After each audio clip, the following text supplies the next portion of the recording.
Alright guys, these are regular Walmart, Aldi hash browns, and I'm getting ready to place them in here. I had bacon cooking in here, and I don't mind the grease from the bacon. It's not that serious. Well, a little bit of residue from the bacon, because actually the grease is underneath. So we're going to see how long it takes these to cook. Actually, I want to put a little seasoning on them. Hold on one second, y'all. Hold on.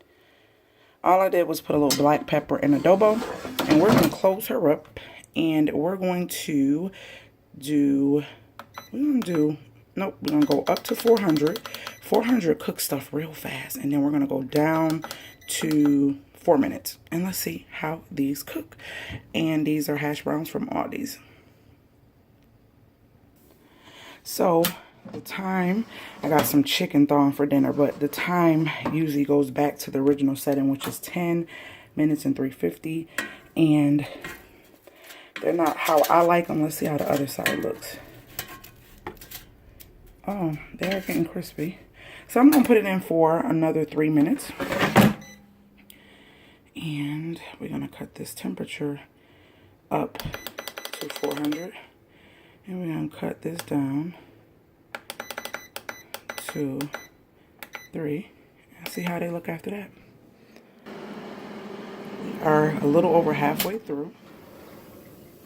Oh, shoot.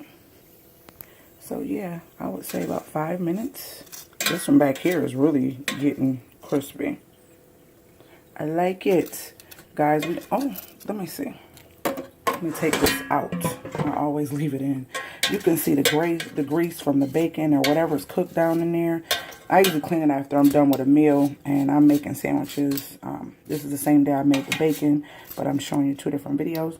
But yeah, it works pretty well. I'm going to let it continue for that minute and see what it looks like. Almost done. Let's see.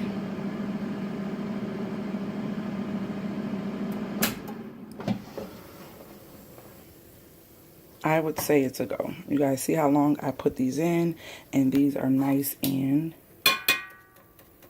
crispy and tender. I don't like them too hard. I like them a little bit crisper on the edges and tender in the middle, and that's what they are. So this is cooking hash browns in the air fryer. I love this thing because it avoids me having all that grease on my stove. I hate a greasy stove. Even if I did get grease on it, I will clean it up, but the cleaning is like ridiculous, especially when you have a black stove. So if you have an air fryer or thinking about getting an air fryer, I'm going to be sharing lots of different things that we do with this and show you how you can utilize it too. Hope you enjoyed this video, and I will talk to you guys later. See you guys.